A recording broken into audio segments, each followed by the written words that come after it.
welcome to the Orchid Saga. My name is ELHO Brussel, also known as EJ. So yes, today I have a request video from 032E, I believe, something like that. Well, will have it in the screen, but to do an update on my Bulbophyllum phalaenopsis.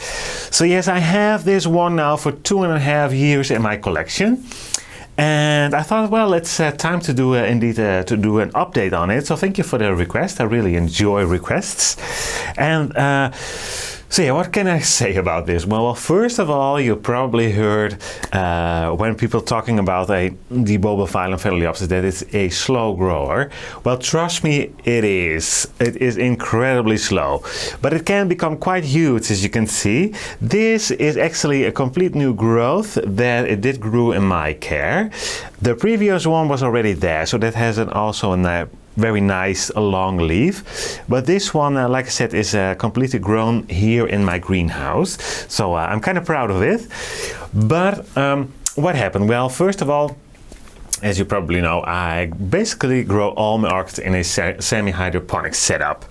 So I did repot it fairly quickly after I did receive it into pumice and, like I said, a self-watering setup. I have it in a net pot, so it's sitting in the water, but it also gets a lot of air around the roots.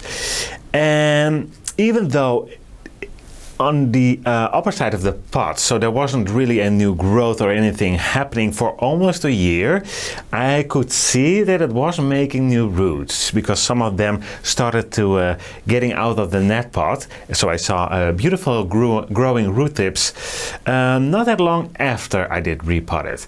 But like I said, on top of the pot, nothing was happening for over a year.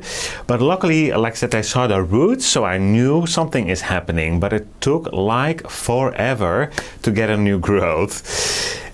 This one matured. It was working on the roots. That was all about a year or so, and then this bulb decided to bloom. So I thought, well, maybe it's all ready to bloom. Let's let it bloom out and see how it goes. Well, it didn't take long for this bulb to shrivel up quite drastically, actually.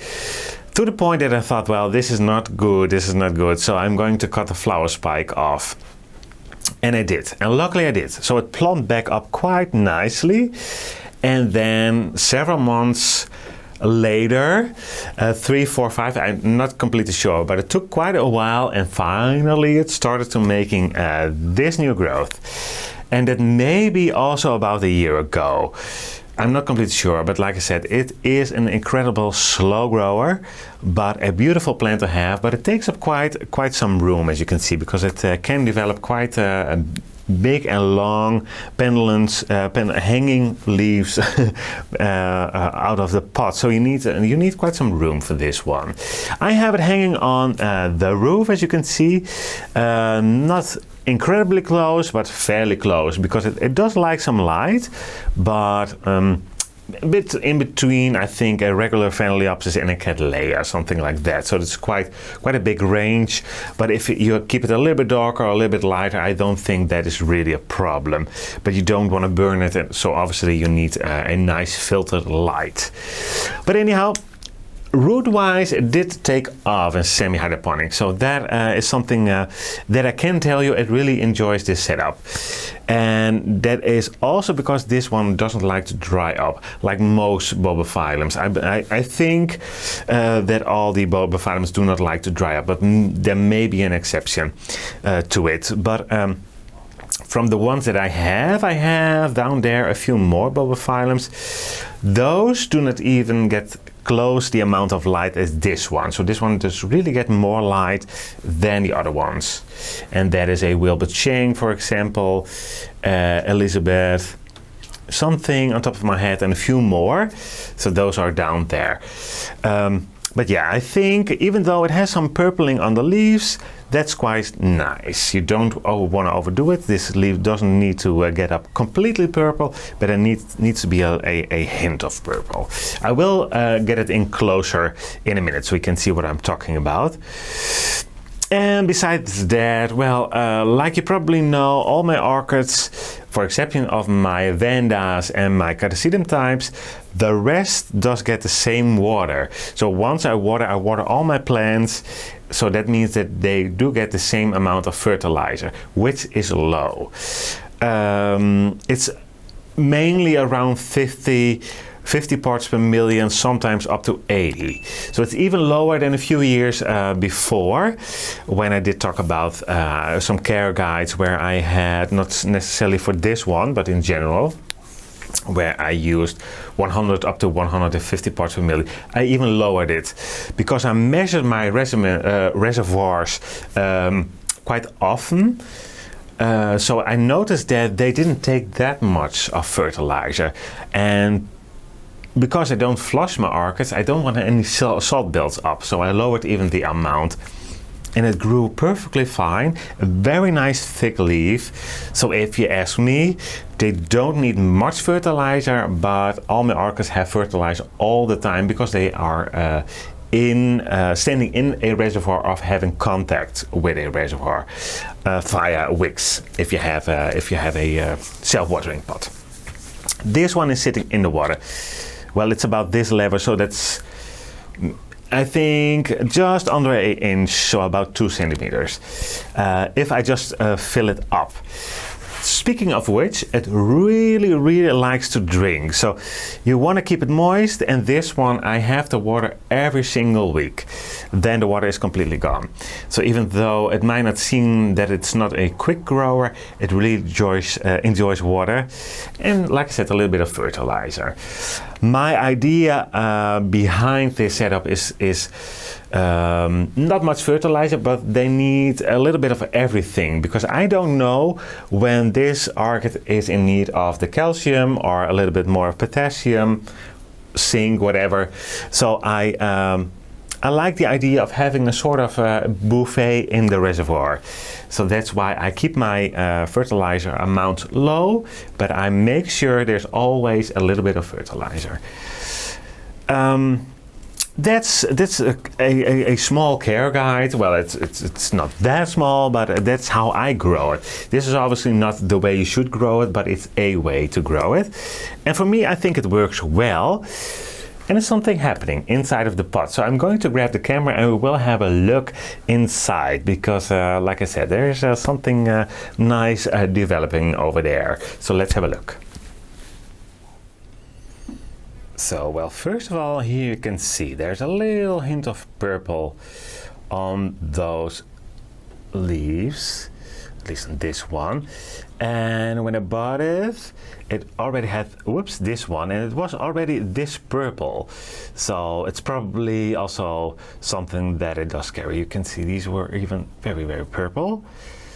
So, and the flowers are also a very dark red purpley color. So most of the times you will see a little bit of that purple on those leaves of your plants as well. And of course, the more light you give them, the more purple you will see. But I think this is okay. Not too much. You want to have more green than purple. But anyhow, yeah, beside the weeds, look at that. Well, I need to grab the leaf like this so I can hold it better. Yes, that is a flower spike. Wow. And you can see the old bulbs in there. And that new bulb, this one is fairly thick. It's bigger than the previous one, so that's the progress we want to see, of course. And yeah, then when it's really nicely settled, it should be able to flower, and I can leave it flowering. So, because it has now a nice root system. It's in this pot for, as you can see, 23 in April. So about 2.5 years at this moment. And yeah, it's doing fine, perfectly fine. So I'm not completely sure if I can find some roots in there. It's not easy to film, believe me, it has the roots. It has the roots. So, yeah, something to look forward to. Definitely. And then, yeah, probably it will make a new growth on the other side. And then we might have a problem, because here's the rim of the net pot. Not completely sure. But like I said before many times, I'm so happy that I grow these plants in a inorganic media, because repotting is so much easier. I don't have to clean the roots up completely. I just can take it out or put the whole basket in another pot, fill it up with some pumice, and it should be fine. And as you can see, I have mostly small pumice because it has thin roots, a lot of air. So I use the mostly the thin pumice, as I can see from here. But anyhow, so repotting is not a big deal, but I was hoping for a new growth in the middle of the pot to make my life a little bit easier, but we shall see. And like we discussed before, it's a slow grower, so it may take quite some months before it is even thinking of making a new growth. First it has to bloom. And of course, who knows, we might have several new growths. It can produce more bulbs than one, but so far mine did one per year. So yeah, something to look forward to. This is in one of my updates, of course. Blooming of dates, I mean by that. Yeah, and as you can see, it is hanging on the roof. So yeah, I hope this helped a little bit. Let me know if you have any more questions or other suggestions. You can leave them, of course, in the comment section below. I have to say, this upcoming week, I am on vacation with my husband, so I'm not completely sure when I will answer your comments, but as soon as possible. So keep them coming. I really enjoy it. And yeah, of course, I hope you enjoy this type of videos. Let me know. Like I said, the suggestions are welcome. For now, this is it, and soon we will have a look, hopefully, at some beautiful blooms. So it may take a while, like I said, because it's not a very quick grower, but they are coming. Good stuff. Thank you for watching, and of course, I really hope to see you at one of my next videos. Bye bye.